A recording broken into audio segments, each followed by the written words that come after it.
Good afternoon. Welcome to Disciple Bible Study. Lesson 23, Assurance, the Advocate, the Holy Spirit. The human condition for this lesson is very telling, really strikes at something I think at the heart of where we all live and where we all interface with spirituality. It says, we want more than religion. We want to experience God as a living presence in our lives. Going through religious ceremonies or trying to be good isn't enough. We desperately want personal experience and spiritual power.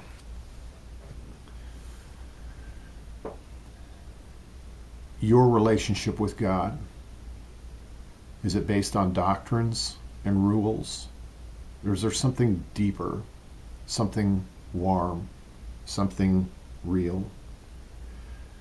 We want to experience God, not just have a bunch of ideas in our head. We should always remember about doctrine. Doctrine is not absolutes. Doctrine is like handles. Helps us get a handle on God.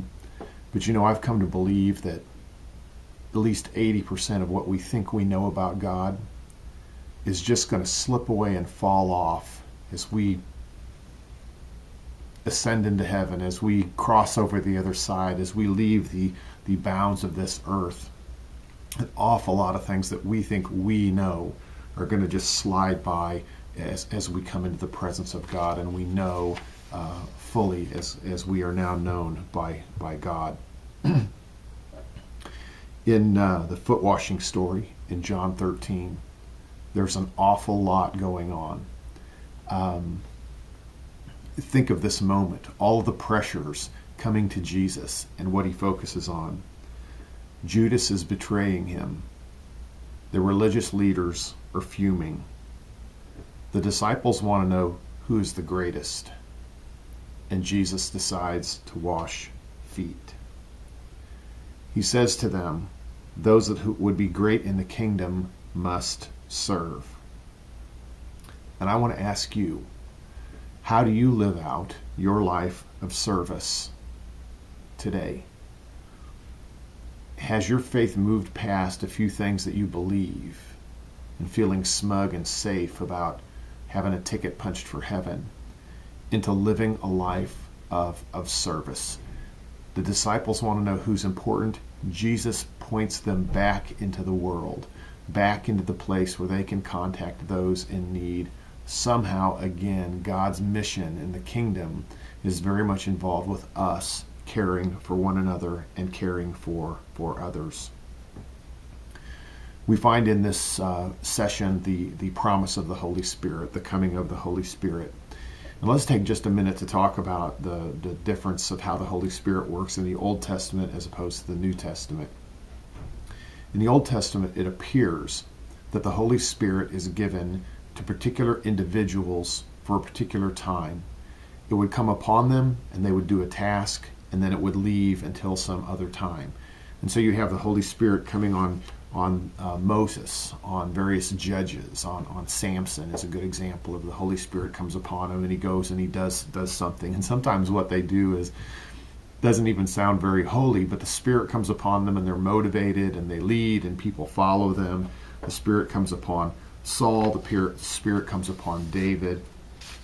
And so in the Old Testament we have the Holy Spirit is on the leader, and there's a coming and goingness of the Holy Spirit.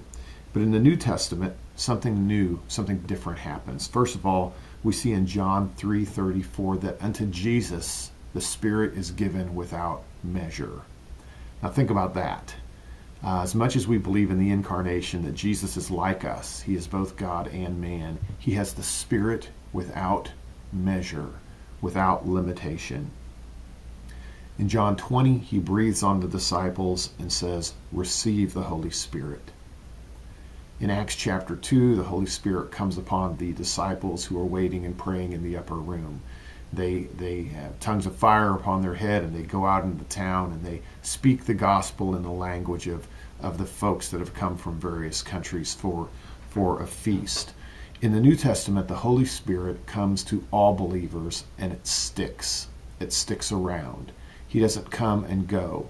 Now, I would tell you that we're not always aware of the Holy Spirit, and sometimes we feel very human and very less spiritual, not very Holy Spirit-y, but very human. But the fact of the matter is, if you're a Christian, if you've chosen Christ, you are now indwelt by the Holy Spirit. God has begun a new work in your heart and life. And this is an exciting time to be alive, I think, as compared to the Old Testament, where only the leader got to be touched and led by the Holy Spirit.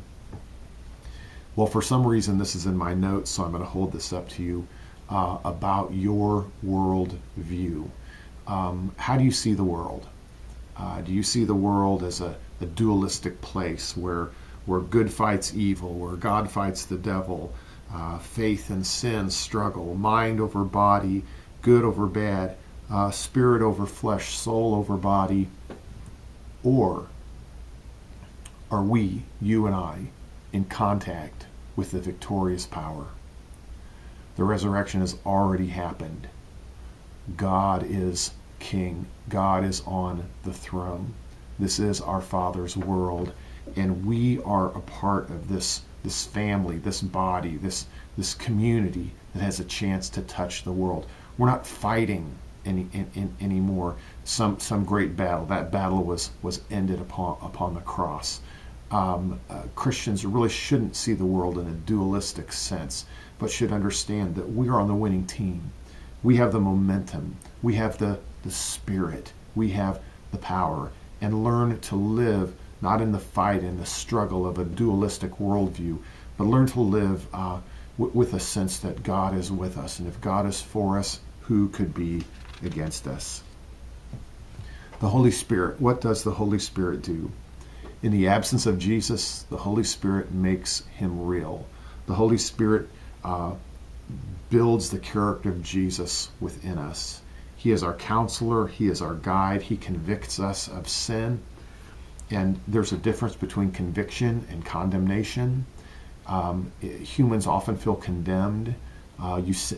Condemnation sounds like this: you're bad and there's no way out. You're bad and you're going to hell. You're bad and you're terrible and you're bad.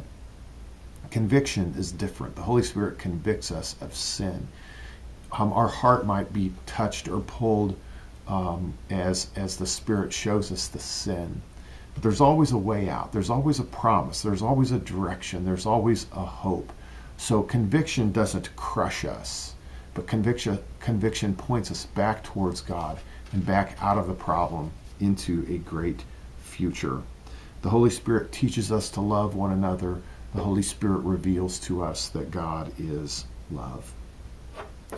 In this chapter, in this lesson, you're invited to understand that our relationship with God is more than rules. It's a deeper thing. We move from knowing Jesus as a rabbi, as the Son of Man, the Son of God, to having a relationship with him. I am the vine, you are the branches. If you abide in me and I abide in you, there is this relationship that God is hoping for all of us. In this chapter, we find Jesus, in this lesson, we find Jesus praying in the garden for himself, for his disciples, that they would be unified. Boy, isn't that an important prayer for the church? Imagine if every single person in the church loved the mission and put the mission first. Imagine every time that somebody felt some small complaint or some small unhappiness, that the rest of us would gather around and lovingly help one another stay focused on what it means to be a person in the kingdom. Jesus prays for the church also.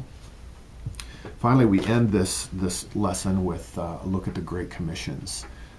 Matthew 28, go into the world and teach, baptize. Jesus leaves his disciples with this Great Commission. But also in John 20, as the Father has sent me, I am sending you. Did you wake up this morning and say, gosh, I'm sent? Most of us don't, but you're sent. If you're a Christian, you're sent by God into this world to be his hands and feet, to be on his mission of love. So some questions for class time. I'm sure there are lots of others besides this, but are we learning to trust God and lean on the Holy Spirit no matter what the circumstances? What does the incarnation mean to you, that Jesus has come into the world and has become a human, that God is with us? And if God is with us and we're supposed to go out, what does that look like? How are we incarnate? How are we alive? How do we go into the world of other people? How do we reach into their point of pain and need and help them see the goodness and love of God? The lesson closes with a discussion on koinonia, fellowship, community.